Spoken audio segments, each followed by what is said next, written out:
Hello everyone, welcome to my channel know about politics.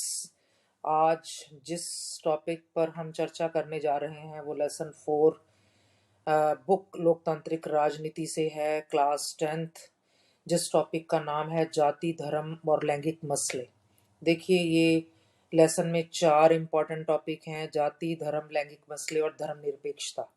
एक video में बहुत material ज़्यादा हो जाता है, इसलिए बाय पार्ट्स ये मैं वीडियो बना रही हूँ। तो पहले पार्ट में मैं लैंगिक मसले ले रही हूँ, इसके ऊपर आज हम चर्चा करेंगे। तो आइए अब चर्चा करते हैं कि लैंगिक असमानता का अर्थ क्या है। लैंगिक का मतलब होता है स्त्री और पुरुष, यानी कि लिंग के आधार पर। लैंगिक स्त्री और पुरुष के बीच में असमानता, यानी कि दोनों को बराबर ना समझा जाना, या स्त्री और पुरुष के बीच में भेदभाव होना। लैंगिक असमानता का अर्थ है महिलाओं और पुरुषों में गैर बराबरी का व्यवहार करना, महिलाओं से केवल इस भावना के तहत भेदभाव करना कि वो महिलाएं हैं। लैंगिक असमानता के अंतर्गत आता है। इसमें सिर्फ महिलाओं के साथ ही भेदभाव किया जाता है। तो आइए अब जानते हैं लैंगिक असमानता को प्रभावित करने वाले कारकों के बारे में। पहला है पितृ प्रधान समाज या पुरुष प्रधान समाज। अधिकतर भारतीय परिवारों में जो है पुरुष जो है वही हेड ऑफ द फैमिली होता है, सभी डिसीजन वही लेता है, रुपए पैसे का रख रखाव वही करता है, महिलाएं उसके ऊपर डिपेंडेंट रहती हैं उस परिवार की। तो ये लैंगिक असमानता को बढ़ावा देने वाली बात है। दूसरा है बालिकाओं के प्रति उपेक्षा। आज भी भारतीय समाज में बच्ची का जन्म होना जो है वो खुशी का कारण नहीं होता, यानी कि कोई खुशी नहीं मनाई जाती, बल्कि हर पति पत्नी चाहते हैं कि उनके यहाँ बेटा पैदा हो। हालांकि बहुत धीरे धीरे सोच बदल रही है लोगों की, लेकिन अभी पूरी तरह ये चीज खत्म नहीं हुई है। तो अधिकतर लोग जो क्या करते हैं वो कई बार जो है वो पैदा होने से पहले ही ये पता लगने पर कि लड़की है उसकी भ्रूण हत्या भी करवा देते हैं लोग, जबकि इसके ऊपर भी सरकार ने अब कानून बना दिया है। आगे है कन्यावध। अगर कन्या पैदा हो गई, जीवित है, तो उसका पालन पोषण अच्छे से नहीं किया जाता, या या तो वो अधिकतर किसी बीमारी का शिकार हो जाती है, कुपोषण का शिकार हो जाती है, उसकी डेथ हो जाती है, उसे भी एक कन्यावध ही कहा जाएगा। नारी अशिक्षा। भारत में सरकारें लड़कियों की शिक्षा के ऊपर बहुत सारी कोशिशें कर रही हैं, बहुत सारी योजनाएं लेकर आई हैं, लेकिन फिर भी अभी भी आंकड़े जो हैं वो यही दर्शाते हैं कि पुरुष साक्षरता दर स्त्रियों की साक्षरता दर से अधिक है। अभी भी परिवारों की सोच पूरी तरह बदल नहीं पाई है। आगे है महिला मृत्यु दर अधिक होना। महिलाओं के मरने की संख्या भी पुरुषों से बहुत ज्यादा है। इसके 2-3 कारण हैं, जैसे कि महिला अगर बीमार हो जाए, उसको बीमारी लग जाए, तो उसको आज भी बहुत सारे परिवार ऐसे हैं जो सीरियसली नहीं लेते और उसकी डेथ हो जाती है। दूसरा है अधिकतर बच्चों को जन्म देते वक्त महिलाओं की जो है वो डेथ हो जाती है। और फिर समाज में दहेज प्रथा जैसी कुरीतियों के कारण भी महिलाएं जो है वो मृत्यु को प्राप्त हो जाती हैं, उनकी हत्या कर दी जाती है। इस पर भी कानून बना हुआ है, कम हो गया है ये चीज भी। तो ये कुछ कारक थे जो लैंगिक असमानता को प्रभावित करते हैं। आइए अब देखते हैं श्रम लैंगिक विभाजन क्या होता है, इसका क्या अर्थ है। ये भी हमारी लैंगिक असमानता से ही जुड़ा हुआ एक पहलू है। लैंगिक विभाजन क्या होता है कि काम के बंटवारे का वह ढंग जिसमें घर के सभी कार्य औरतें करती हैं या घरेलू नौकर नौकरानियों से करवाती हैं, यानी कि घर के काम की जिम्मेवारी उन्हीं की है। उदाहरण के तौर पर लड़के और लड़कियों के पालन पोषण के क्रम में यह मान्यता उनके मन में बिठा दी जाती है कि औरतों की प्रमुख जिम्मेवारी गृहस्थी चलाना, बच्चों का पालन पोषण करना है, और यह चीज अधिकतर परिवारों के श्रम के लैंगिक विभाजन से झलकती है। औरतें घर के सारे कामकाज, सफाई करना, कपड़े धोना, खाना बनाना, बच्चों की देखरेख करना आदि करती हैं, जबकि पुरुष घर के बाहर के कार्य करते हैं। ये पहले ही बचपन से ही ये निश्चित हो जाता है कि भाई लड़की है तो आपने घर का काम सीखना है, लड़के हैं तो आप बाहर के काम करोगे। ठीक है, नो डाउट कि कुछ फर्क आ गया है, आजकल शिक्षित हो गए हैं बच्चे तो, लेकिन पूरा ये चीज खत्म नहीं हुई, अभी भी श्रम के आधार पर लैंगिक विभाजन होता है। आपके अभ्यास का पहला प्रश्न है इस लेसन का कि भारत में महिलाओं के साथ अभी भी भेदभाव हो रहा है, उसके क्या कारण है। ये बोर्ड एग्जाम में 19 में भी और 20 में भी आया हुआ है, तो आइए इसमें देखते हैं, हम इसके बारे में डिस्कस करते हैं। पहला है रोजगार। ऊंचे पद और ऊंची तनख्वाह वाले पद महिलाओं को देने में संकोच किया जाता है, ऐसे पुरुष अधिकांशतः पुरुषों को ही दिए जाते हैं। दूसरा है वेतन। समान काम के लिए समान वेतन कानून बन चुका है देश में, लेकिन फिर भी पुरुषों की बजाय महिला मजदूरों को कम वेतन या कम मजदूरी दी जाती है। अगला है सामाजिक सम्मान। आज भी भारत के अधिकतर परिवारों में लड़के के जन्म को अच्छा समझा जाता है और लड़कियों के जन्म को अच्छा नहीं समझा जाता। ये सामाजिक सम्मान का प्रश्न बन जाता है। ऐसी सोच जो है महिलाओं के में होने वाले भेदभाव को बढ़ाती है। राजनीति। राजनीति में के क्षेत्र में भी महिलाओं के साथ बहुत भेदभाव होता है। स्वतंत्रता के इतने वर्ष पश्चात भी महिलाएं जो है प्रतिनिधि बहुत ज्यादा कम है भारत में, भारतीय राजनीति में। हालांकि भारत की कुल जनसंख्या का 50% जो है 50% महिलाएं हैं, यानी कि आधा भारत, फिर भी उन्हें राजनीति में केवल 14.36% ही प्रतिनिधित्व मिला हुआ है और लोकसभा में केवल 78 महिलाएं जनप्रतिनिधि हैं।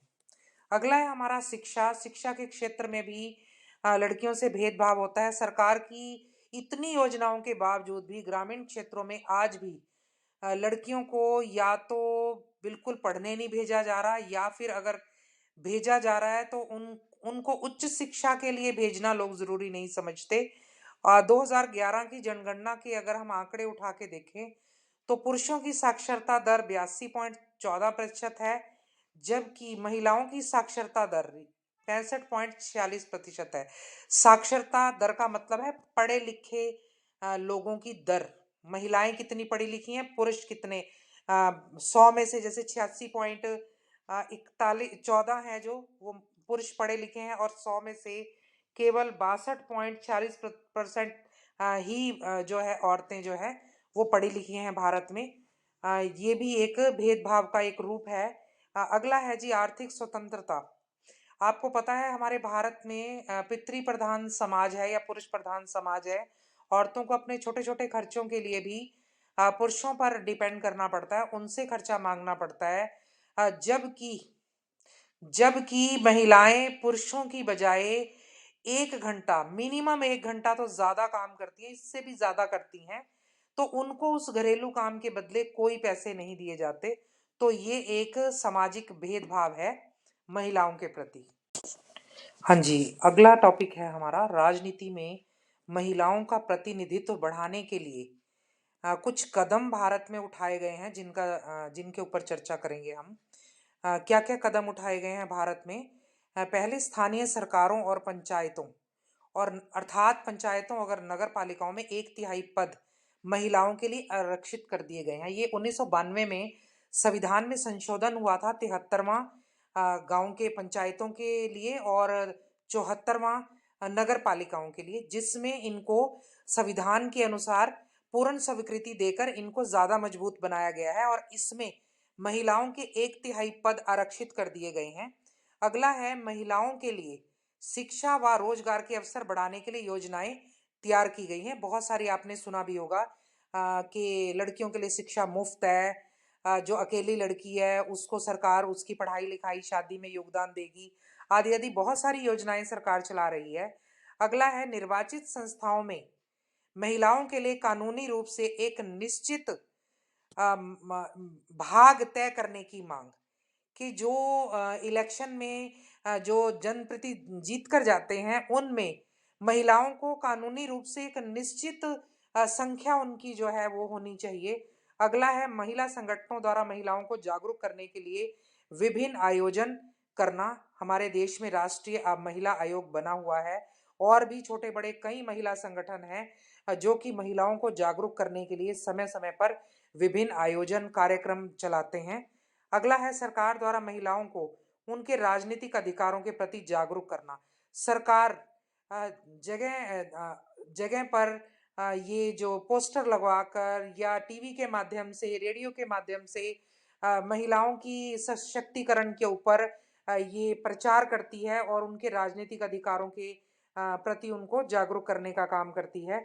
आगे है महिला संगठनों और कार्यकर्ताओं की ओर से लोकसभा और राज्यसभा में भी महिलाओं के लिए 33% यानी कि 1/3 आरक्षण की मांग जो है बहुत समय से उठाई जाती रही है। आइए अब जानते हैं नारीवाद क्या होता है। नारियों के अधिकारों के लिए आवाज उठाना नारीवाद कहलाता है। उसमें पुरुष भी हो सकता है, महिला भी। महिलाएं तो होगी ही। अगर पुरुष भी अगर इस नारियों के महिला सशक्तिकरण के ऊपर आवाज उठाते हैं उनके अधिकारों के लिए, तो उनको भी नारीवादी कहा जा सकता है। यानी कि नारीवाद का अर्थ है वे महिलाएं और पुरुष जो महिलाओं के हक के लिए खड़े होते हैं या आवाज उठाते हैं। नारीवादी आंदोलन क्या है और विश्व स्तर पर महिलाओं के आंदोलन की राजनीतिक मांग क्या रही है। नारीवादी आंदोलन किसे कहते हैं, देखते हैं। महिलाओं के व्यक्तिगत और पारिवारिक जीवन में बराबरी की मांग उठाने वाले आंदोलन को नारीवादी आंदोलन कहते हैं। और यहां पर मैं ये भी बताना चाहती हूं कि महिला सशक्तिकरण एक शब्द आता है, उसका क्या अर्थ होता है। महिलाओं को उनको अपने जीवन स्तर को व्यक्तिगत तौर पे भी और पारिवारिक तौर पे भी ऊपर उठाने के लिए पूर्ण अवसर प्रदान किए जाने को महिला सशक्तिकरण कहते हैं। चाहे वो समाज की तरफ से हो, राज्य की तरफ से हो, देश की तरफ से हो। आगे है जी, विश्व स्तर पर महिलाओं ने जो आंदोलन किए हैं वो राजनीतिक मांग क्या रही है उनकी। पहला है सार्वजनिक मामलों में, पब्लिक इश्यूज जो हैं उसमें भागीदारी बढ़ाई जाए, वोट का अधिकार मिले। पहले वोट का अधिकार नहीं था दुनिया में, बहुत सारे देश हैं ऐसे। और सार्वजनिक पदों के लिए चुनाव लड़ने की अनुमति, इस पर आंदोलन हुए तब ये अधिकार महिलाओं को मिले। अगला है दुनिया के अलग अलग हिस्सों से औरतों द्वारा अपने संगठन बनाना और बराबरी का अधिकार हासिल करने के लिए आंदोलन करना। फिर औरतों ने क्या किया, विश्व भर के देशों में कि अपने संगठन बनाए, जिसे महिला आयोग हो गया। हमारे यहाँ भी है राष्ट्रीय महिला आयोग और बहुत सारे छोटे बड़े संगठन काम कर रहे हैं दुनिया में भी, और जिन्होंने उन्हें बराबरी का दर्जा देने की मांग के लिए आंदोलन चलाए। आंदोलनों के द्वारा महिलाओं के राजनीतिक और वैधानिक दर्जे को ऊंचा करने की मांग की गई। यानी कि आंदोलनों का उद्देश्य क्या था महिलाओं का, कि राजनीति में उनकी हिस्सेदारी बढ़ाई जाए और वैधानिक दर्जा यानी कि कानूनी रूप से उनके अधिकारों को संरक्षण दिया जाए।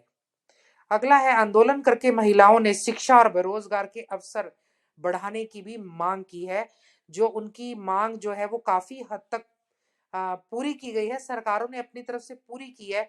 लेकिन अगर भारतीय समाज की बात करें तो भारतीय समाज में ही कुछ परिवार ऐसे हैं कि जो सरकार की नीतियों को पूरी तरह से उसका लाभ नहीं ले पा रहे। अब आइए अंतर्राष्ट्रीय महिला दिवस के बारे में जानते हैं। हर वर्ष 8 मार्च अंतर्राष्ट्रीय महिला दिवस के रूप में यानी कि विश्व स्तर पर महिला दिवस मनाया जाता है।